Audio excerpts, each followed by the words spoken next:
Ek hoop dit gaan goed met jou. Ek deel graag vanaand 'n storie van my oupa.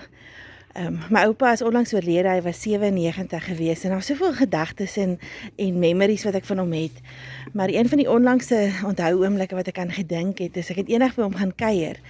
En toe sê hy wil gou vir my 'n klein werkie gee. Nou ons familiekinders het geweet wat is 'n klein werkie, want dit was gewoonlik 'n groot werkie gewees.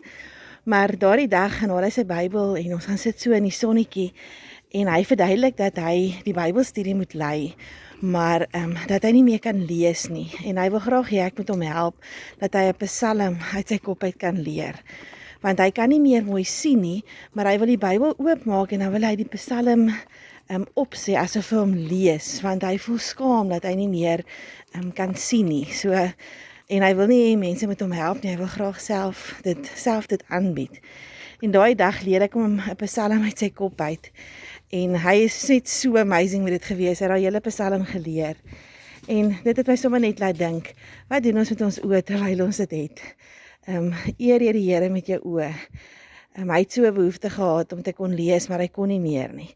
Ek en jy het die geleentheid om nog elke dag te kan lees en ek wil jou sommer net aanmoedig om jou oë mooi te gebruik. Dit is my so 'n mooi getuienis van oupa, dat hy tot op sy laaste gewandel het in die woord, en dat dit vir hom belangrik was om mense te vertel van die Here, en dan het hy gesukkel, het hy 'n plan gemaak.